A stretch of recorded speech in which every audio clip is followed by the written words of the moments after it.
Solemn Assembly of the people of the Lower Niger, which is today wrongly called South-South-Southeast, was held on Monday, April 27, 2015, at the Atlantic Hall of the Hotel Presidential in Port Harcourt.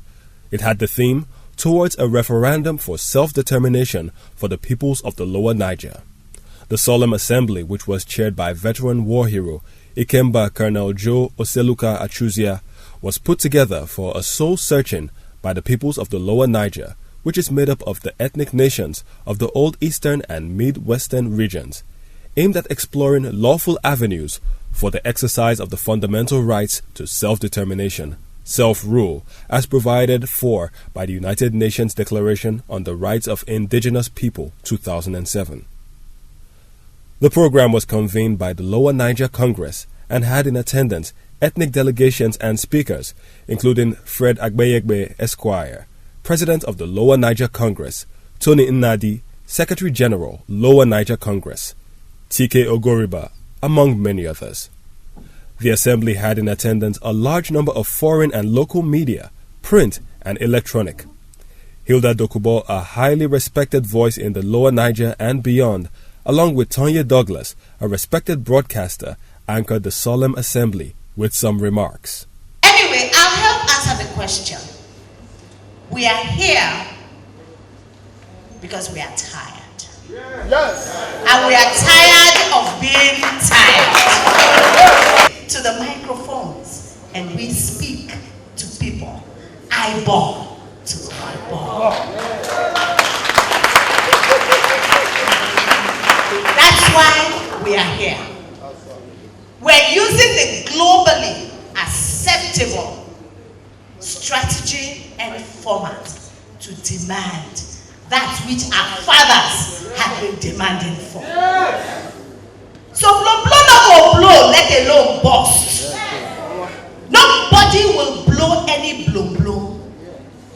So if they are waiting for us to react the way that we have always reacted, they will wait for a very long time.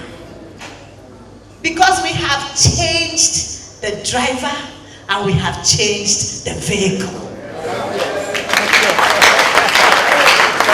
It is no longer the Ijaw man speaking for the Ijaws, or the Igbo man speaking for the Igbos, or the Ibibio man speaking. It is us speaking for us. We are the people.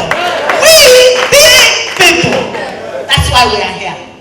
We are that people. Enough of this slavery. Enough of this journey. We are tired. We are absolutely tired. The chairman of the Solemn Assembly, Ikemba Colonel Joe Achuzia, gave his address. Over the years since the amalgamation, the worst of it is the divisive fashion in which they carry out the program of denying us the right of self-determination. Who is that one now?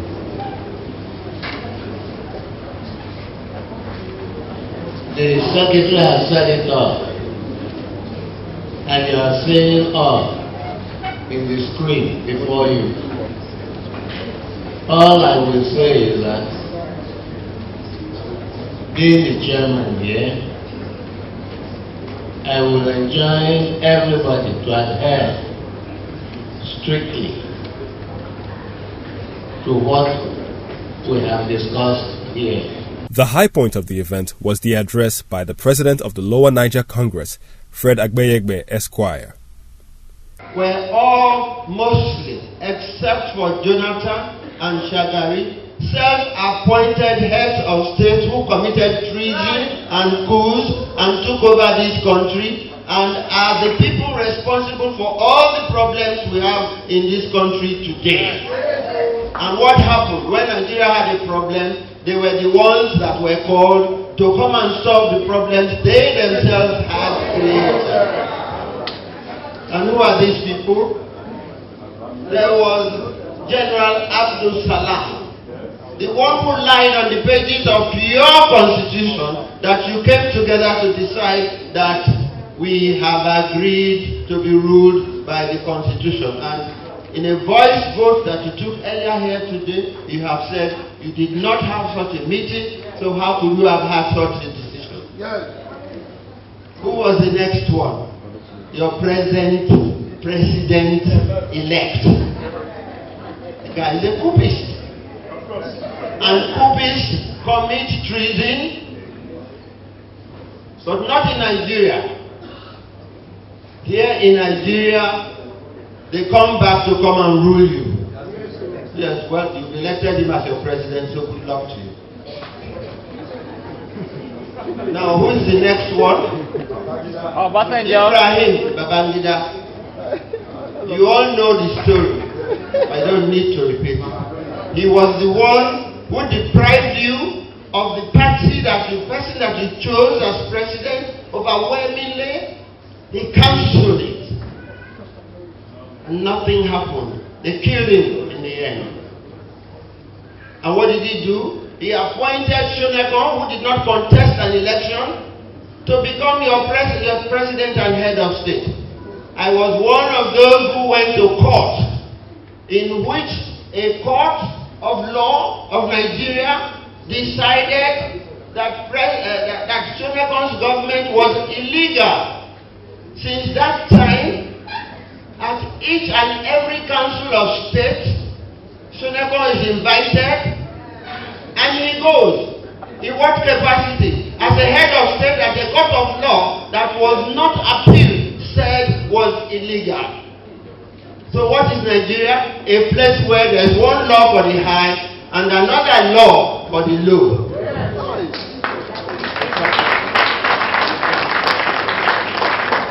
What else did you see? As we speak, all cases in court about Buhari not qualifying to contest have been thrown out. Would it have happened if it were you or me? No. Could you have gotten into the army because your principal wrote a statement saying he did not write the exam, but if he wrote it, he would pass?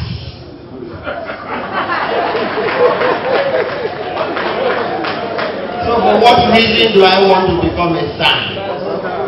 I have had the privilege of practicing law outside this country, where the title or the equivalent of the word son comes from, where they say you are a Queen's Counsel. It's a body of people with the highest of principles. My dear brethren, in Nigeria, it is not so. Now, what are we saying here today? I'm welcoming you as president of Lower Niger Congress. We put this body together to protect our interests, because even the putting together of Nigeria in 1914 was to come and take your assets, not the assets of every Nigerian, the assets of the people of the Lower Niger. And look at all of you sat here. What is the population of the people of Lower Niger? I'm talking about Abia, Rivers, Delta, Edo. As large as the area is, the population of that place is still very small compared to the resources that the good Lord has given to you in your backyard, under the bases of your river and all of that. That is what they all want. That is what the British wanted. That is what all the people who are now claiming that they are your masters and you are their slaves, that they want. But like my secretary has told you, the United Nations says you have a right to self-determination.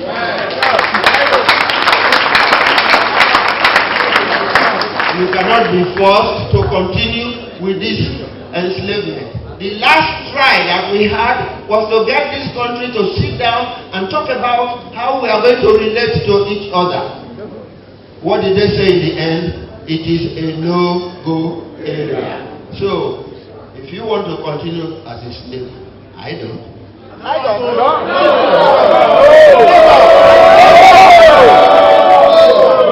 But let me remind you of one thing.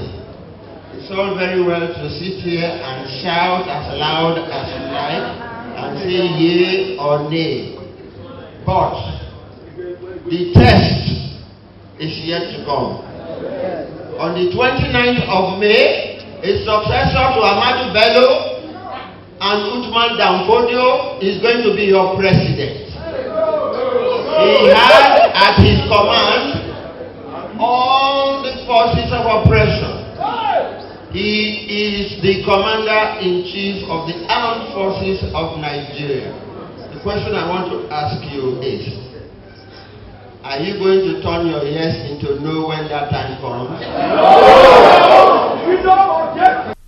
It was then time for the unveiling and deep analysis of the factors which have given rise to this move for a referendum by the Lower Niger people. This was done by Tony Nnadi, the Secretary General of the Lower Niger Congress. We are not mourning either, because it has pleased God at this time to let these people go. The video you are about to watch, so many things you've been hearing that look like folk tales. We have to break into the archives of those who tied us into this enslavement, just like WikiLeaks began to do. Before we set up the plan of how we will liberate ourselves from the bondage, we had to find how they did the things. It took them over 150 years to bring us to where we have become inconsequential in the scheme of things. And therefore, with a combination of knowledge and practical, we just have to do it the way they did it, better than they did it. There's no other way you could have overcome them. You will see the faces of Lugard and his masters. You will see the faces of Harcourt, all of those who decided that we were going to be tied up, leg and hands, and handed over to a people that do not particularly wish us well, like we have just seen. And as we listen to it, it is like going to, in the African setting, when a community gets into a problem that seems recurrent, they go to the oracle. What we're about to see now is like a visit to the shrine to consult with the oracle. It is on record that Nigeria, at inception in 1914, was purely a commercial venture of the British Crown, which paid the Royal Niger Company the sum of £865,000 in 1900 to acquire proprietary rights over the vast territory it later christened Nigeria. It was not a union of willing allies. To understand Nigeria, you need to appreciate where it came from. In 1900, Britain officially assumed responsibility for the administration of the whole of what we now know as Nigeria from the Niger Company. And then, gradually over the years, British protectorates were established throughout the territory. In 1914, the protectorates were amalgamated into one Nigeria. Actually, there's one additional detail that bears mentioning. In order to take over the territories from the Niger Company, the British government paid £865,000, a huge amount in 1900. So let's establish a simple truth. The British didn't travel halfway across the world just to spread democracy. Nigeria started off as a business deal for them, between a company and a government. Incidentally, the Niger Company is still around today, only it is known by a different name, Unilever. But that's another story. A cablegram made on the 31st of December 1913 by the then Secretary for the Colonies, Lord Harcourt, referring to the impending annexation of the Southern Protectorate to the then Northern Protectorate, declared that we have released Northern Nigeria from the leading strings of the treasury. The promising and well-conducted youth is now on an allowance of his own and is about to effect an alliance with a Southern lady of means. I have issued a special license, and Sir Frederick Lugard will perform the ceremony. May the union be fruitful and the couple constant. Thus, the words of Amadu Bello, reported on Parrot newspaper on the 12th of October 1960. The new nation called Nigeria should be the estate of our great-grandfather, Usman Danfodio. We ruthlessly resist a change of power. We use the minorities of the North as willing tools and the South as a conquered territory. Never allow them rule over us, and never allow them to have control over their future. Towards. One thing I've noticed, Premier, while I've been here, is that Northerners seem to have, I might almost call it, obsession about the Igbos. Could you perhaps explain that to me? Well, the Igbos are more or less the type of people whose desire is mainly to dominate everybody. If they go to a village, to a town, they want to monopolize everything in that area. If you put them in a labor camp as a laborer, within a year they will try to emerge as headman of that camp, and so on. Well, in the past, our people were not alive to their responsibilities, because you can see from our northernization policy that in 1952, when I came here, there weren't 10 northerners in our civil service here. Then I tried to have it northernized, and now all important posts are being held by northerners. Is this policy of filling all key posts in the North solely with northerners and not with other Nigerians a temporary or a permanent one? In actual fact, what it is a northerner first. If you can't get a northerner, then we take an expatriate like yourself on contract.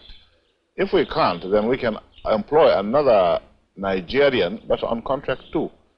This is going to be permanent, I should say, as far as I can foresee, because it will be rather dangerous to see the number of boys who are now turning from all our learning institutions, coming out with having no work to do. I'm sure whichever government of the day might be, it will feel rather embarrassed, and it might even lead to bloodshed. Doesn't this damage the idea, sir, of all people in all regions in Nigeria being fellow citizens of one country?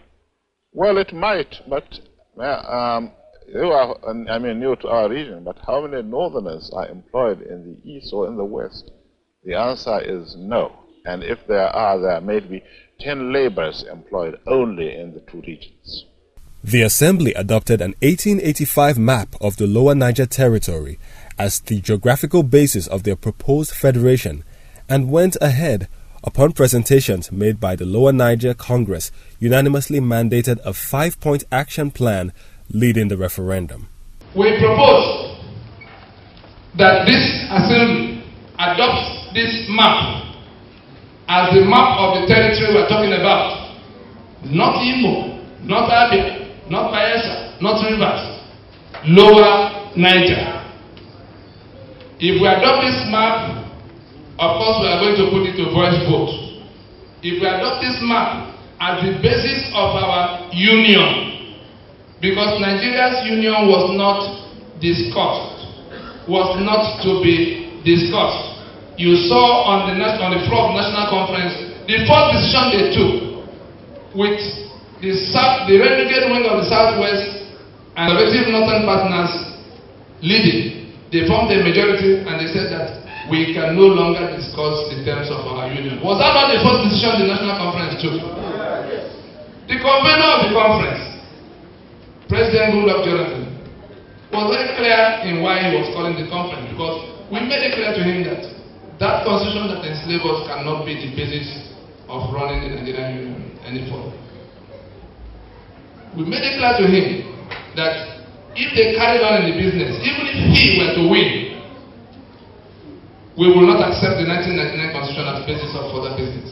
And he called that conference. In his words, go to your archives, the 17th October of 2013, when he was inaugurating the Femi Okuromu Committee. He said that the conference was called to realistically examine and genuinely resolve the long-standing impediments to our cohesion as a united people. These were his words.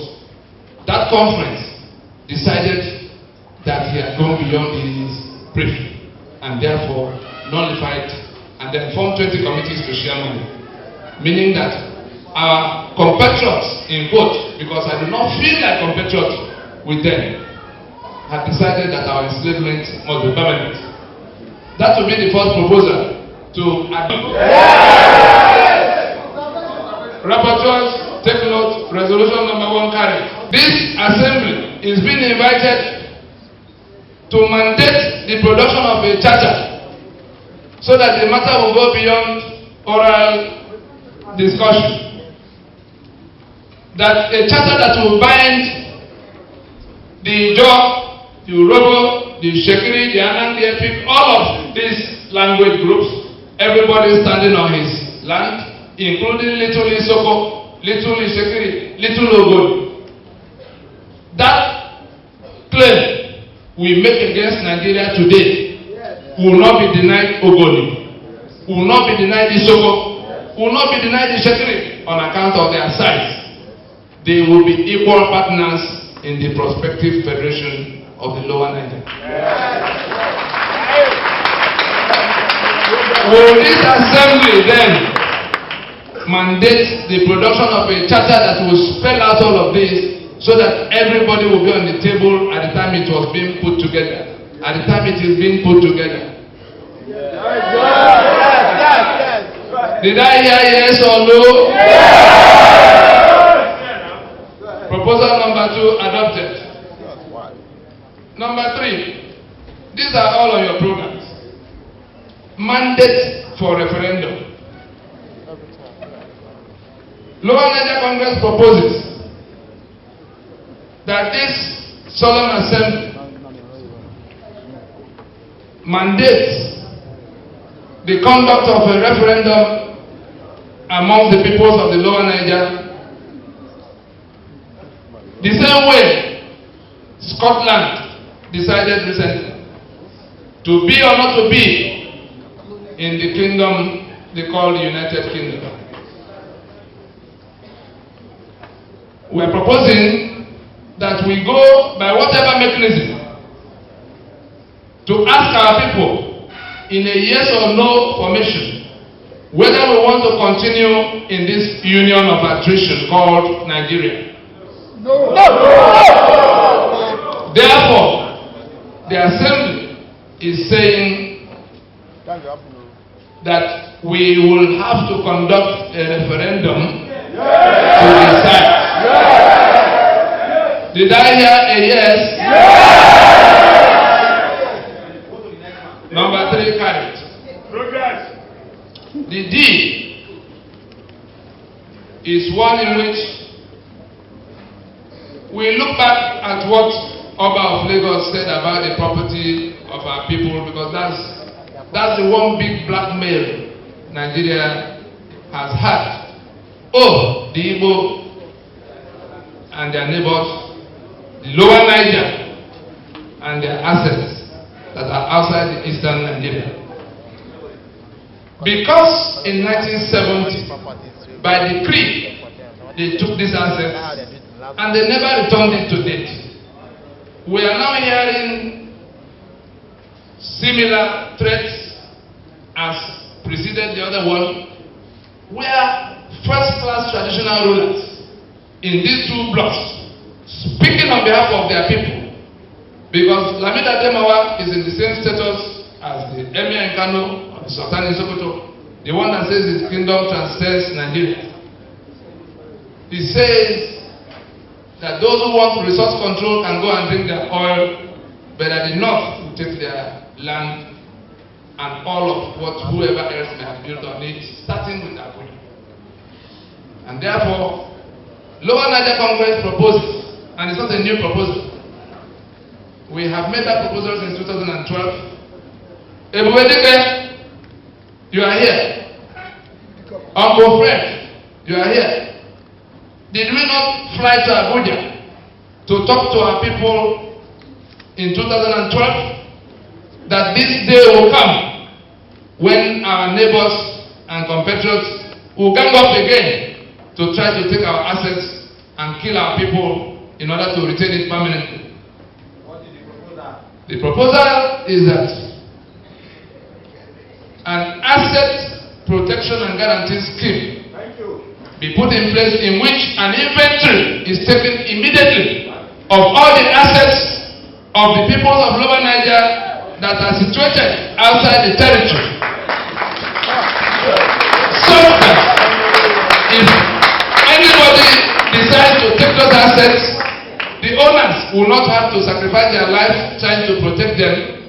An offshore-based insurance scheme which has been discussed, ready to be concluded if people can document what they have and register with the appropriate authority that will be set up of the Lower Niger, that it is a scheme, almost a commercial scheme, in which you are in Kano, you have a house that can be sold for 30 million naira today. The people of Kano are planning who will take over your assets when they begin to kill people. You quietly go take your title document, go do valuation of it, get 2 witnesses who come from this area and who live in Kano and who are prepared to sign the paper to say, if yes, that Mr. Okeke or Mr. owns this property, and that if this property is sold today, it might fetch 30 million.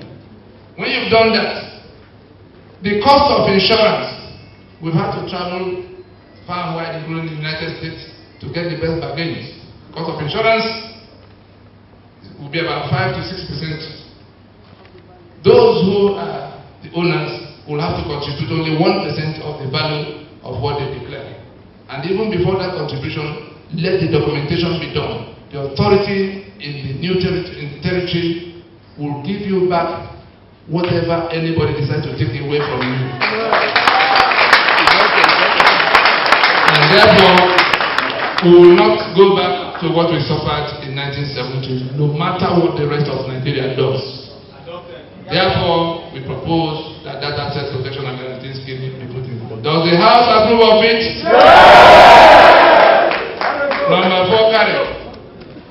The number 5 mandate sought before this Solemn Assembly is one in which we have to accept that though being leaders of thought,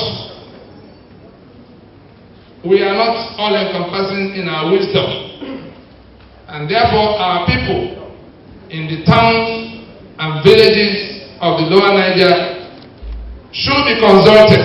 And how do you consult Agbeyegbe people or Warri people? Town hall meetings, local radio, social media. The documents in your hand as you live here can be basis of town halls. The website you see here has all of the documents that you will need to show what you're talking about. You just challenge young people with their phone and all of that to say, if we run quickly with this mandate, if this House will approve of it, that as we live here, those town hall meetings should take place. These flyers should be multiplied. If you have one set of flyers, you can make 1,000 copies of it. You can make 5,000 copies of it. Make sure there is no household in the entire Lower Niger that does not have what you have now. There are more that will come, so that everybody will get to know. Those who have access to the internet will get to go. Those who have access to radio will announce to other people. So that in a matter of weeks, we should be able to ask our people whether they agree with us or not in a referendum. And therefore we say, let this honorable audience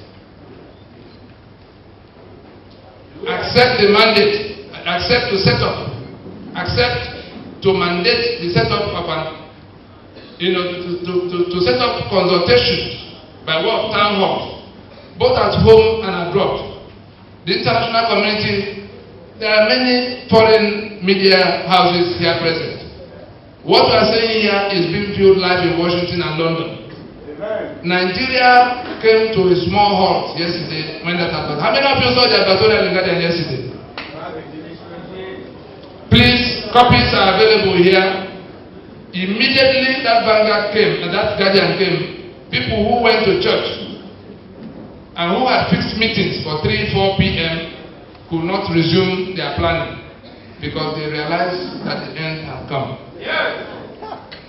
We tried our best to get them from going into elections so that we can resolve this matter. They told us to our faces that we did not matter and that our blood will flow on the streets.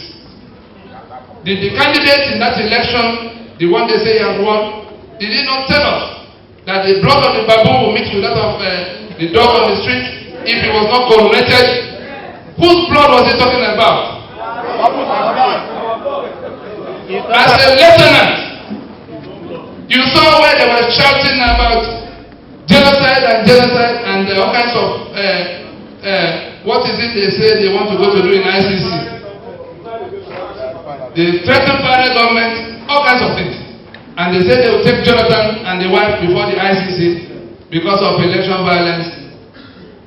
Lieutenant Buhari was one of those who went about supervising the killing of innocent citizens in 1966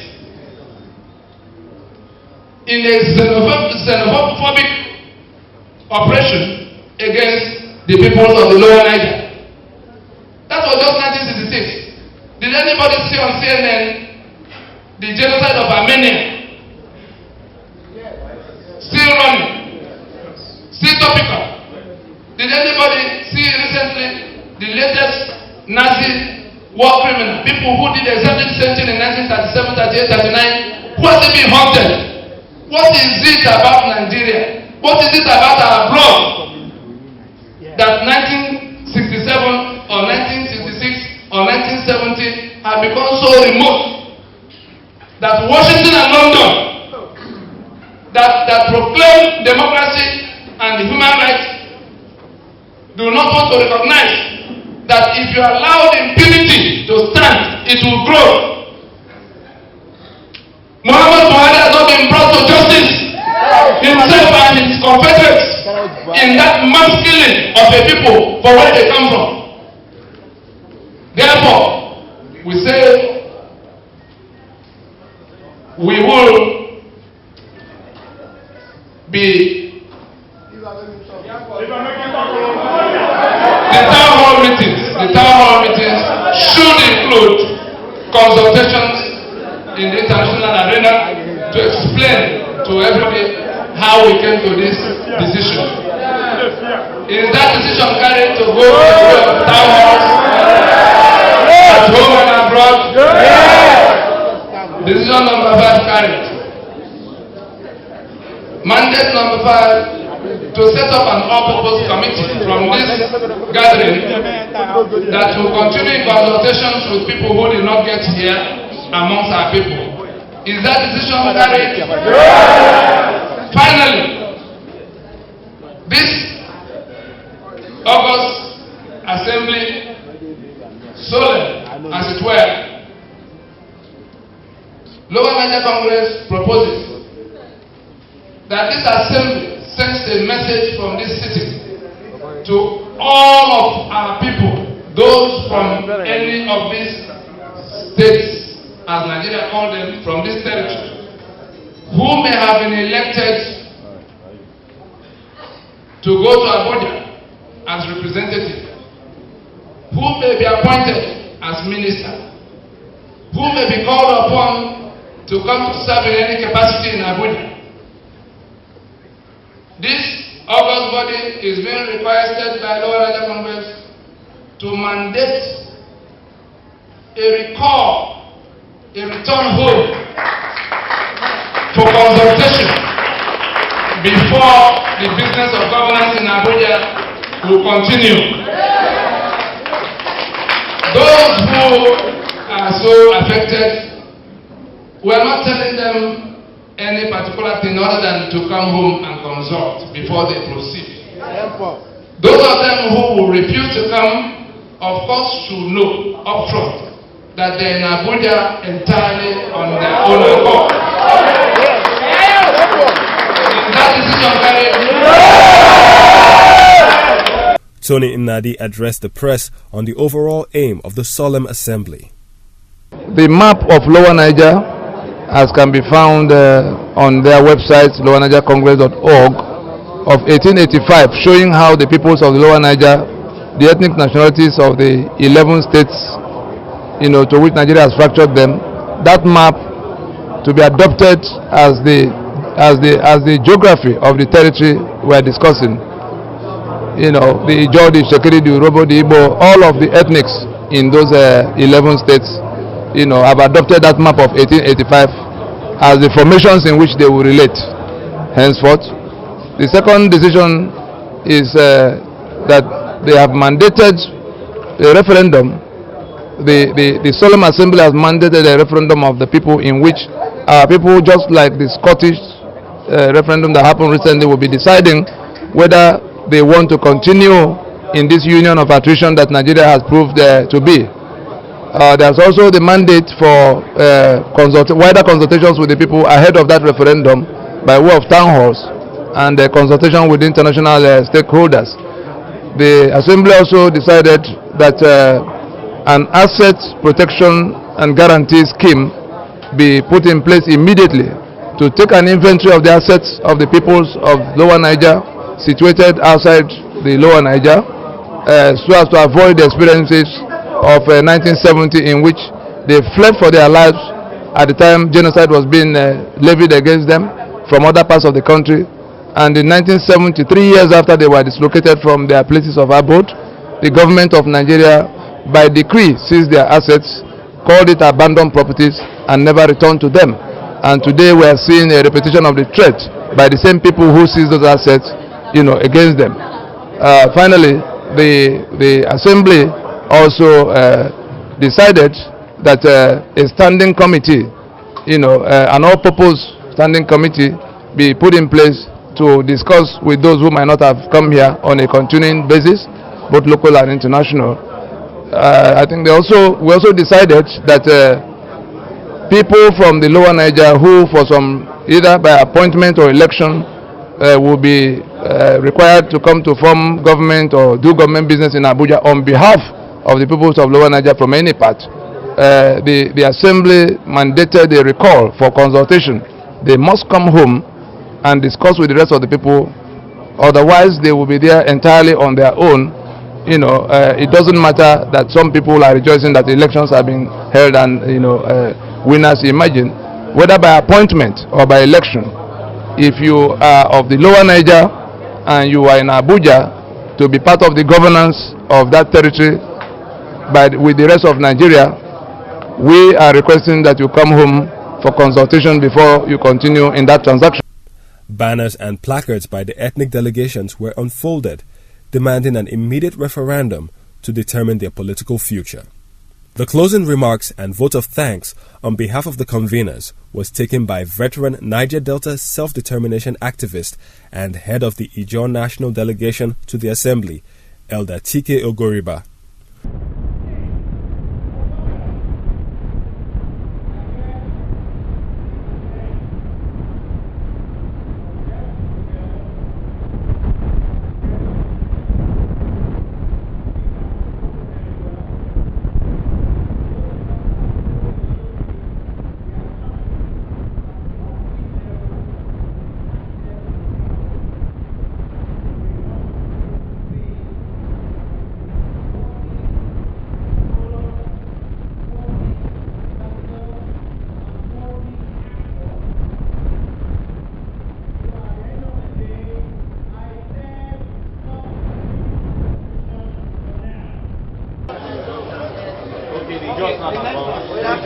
I'm done with you.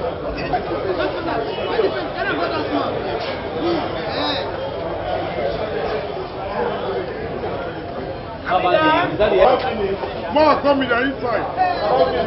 No, we're not organized them now. It doesn't look nice now. In the outside, come inside and take pictures.